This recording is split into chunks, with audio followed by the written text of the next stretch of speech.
Start with AS10 accounting of fixed asset. Please don't copy it down firstly. This two part is not so important. Para 3 you know AS which does not deal with, so we'll complete it, wind it up fast. Para 3 AS10 does not deals with forest, plants and similarly regenerative assets. So a fixed asset does not include forest, plants and other similar regenerative asset, non-regenerative asset, livestock, etc. So AS10 does not deals with this many things. There is no application of this in our practice manual, so even if you don't write it, it's okay, but I'll advise you to write it because it gives a better idea to you all. What does fixed asset means? I know you all know what is fixed asset. Fixed asset, a simple meaning that you have been told till date was the asset which is hold for more than 1 year is known as fixed asset, and the asset which is hold for less than 1 year is known as current asset. But it is not so. The definition is this: a fixed asset is an asset held with the intention of being used for the purpose of production of either goods or services and not held for sale in the ordinary course of business. If the fixed assets are sold in the ordinary course of a business, it will become a stock, since stock is also a part of asset. But why it is fixed asset specifically? It is fixed asset because such asset is used in the course of the business for production of the goods or services, and such fixed assets are not holded with an intention to be sold in the ordinary course of a business. This was the introductory part of this accounting standard. Now let's start with the major part of this accounting standards. Firstly, I want you all to please copy this much.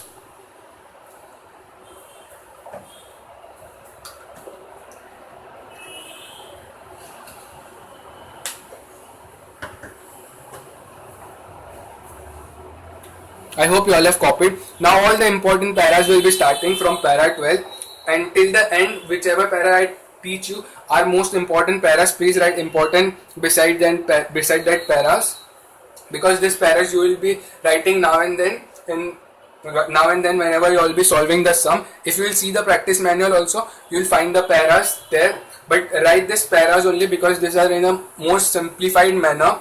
If you like it, otherwise if you can memorize the language from the practice manual, you can do that also. I don't mind. So para 12 says, you know para 12 you have heard many a times that whenever you purchase a asset, an installation cost is capitalized with the cost of the asset. Why it is so? It is so because it is given in the accounting standard 10, accounting of the fixed asset. I am not quoting the para for that, but it is given in this accounting standard. Similarly, it is given here in the para 12 that whenever you repair a fixed asset, and after repairing the fixed asset, the life of the asset has increased from the previous life of the asset, and the performance of the asset has also increased beyond the performance of such asset when it was not repaired. So what to do for such repair? What the cost of the repair should be taken into P&L account or should it be capitalized? So it is given in this para 12. So let's read what is there. Repairs are to be capitalized only if it increase the future benefit from the existing asset beyond its previously assessed standard of performance. This is the most simplified language that I have used. But what the explanation I gave you earlier, if you want, please rewind the video and listen it again. The most simplified explanation it was.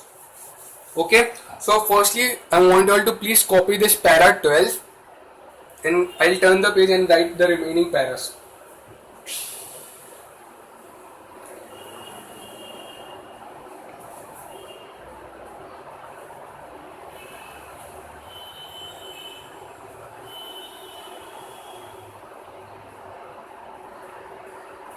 So we all have copied para 12.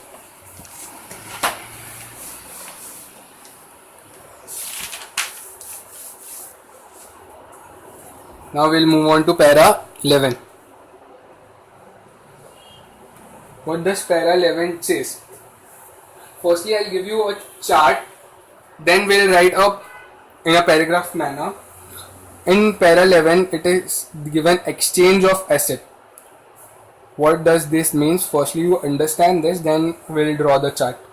Exchange of asset. Many a times, I'll take a most common example that you have done it.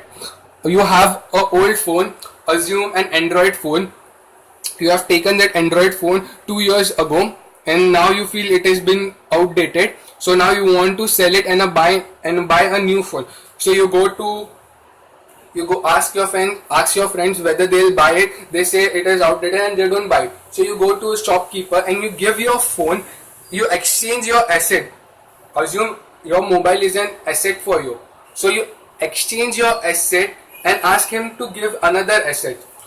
So since the phone is outdated, you give your old phone, that is your Android phone, to the shopkeeper, and he gives you in return another phone, another Android phone which is latest in the market. You pay a different amount, but he gives you the asset. So there is exchange of asset. So how to account for that? It is given in accounting standard 10, accounting of fixed asset. Because many a times you have a old machinery, you give it to the shopkeeper and he gives you another machine, but you are paying a difference amount, because since the old machine has become outdated and a new machine is having a new technology in it. So for that purpose you are paying the difference amount. So how to account for that? So it is given here, exchange of asset. When asset for asset means you gave mobile and you are getting mobile, and securities for asset. It means that you are giving securities like shares, debentures to the person who is holding the asset, and the person who is holding the asset is giving you the asset. So there is an exchange of asset to asset, or securities for asset. I hope you all have understood this. So how to recognize the amount of the asset purchase in the books of account? So let's see. Net book value of asset given, or net book value of asset received, whichever is clearly evident.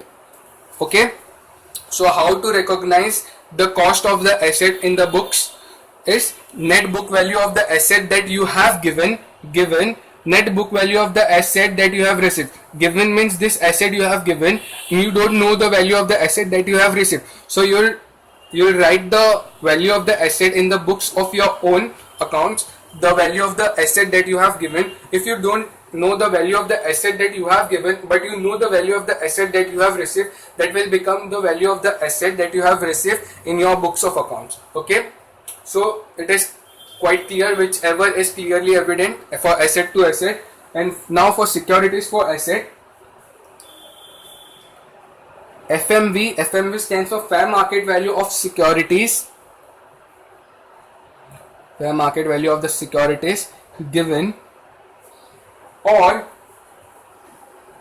asset purchased. You have purchased this asset. Okay, again, whichever is clearly evident. Quite simple. But now how to present in a para manner? Please write that. This is the manner, you will remember it, and automatically after that you will remember the para also. See, para 11 only. When the asset is purchased in exchange of asset for asset, then it should be recorded at FMV or net book value of the asset, whichever is clearly evident. And there is question regarding this in the practice manual. Okay, another para is remaining. When the asset is purchased in exchange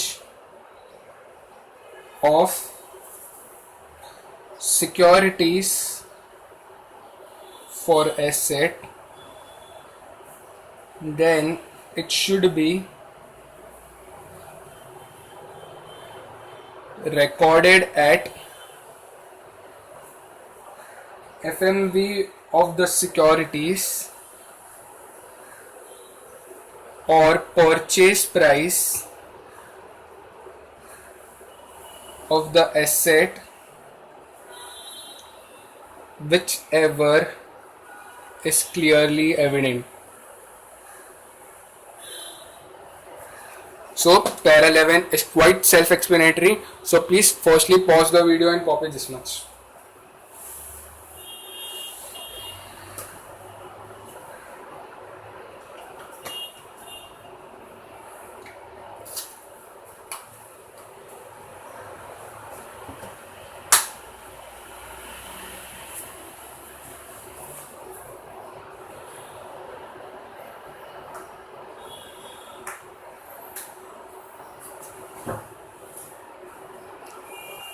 Hope you all have copied till here. Please copy this. Whenever you write it in the exam, you have to write in the para manner only. This is the manner you have to remember it, but you have to present in this manner only.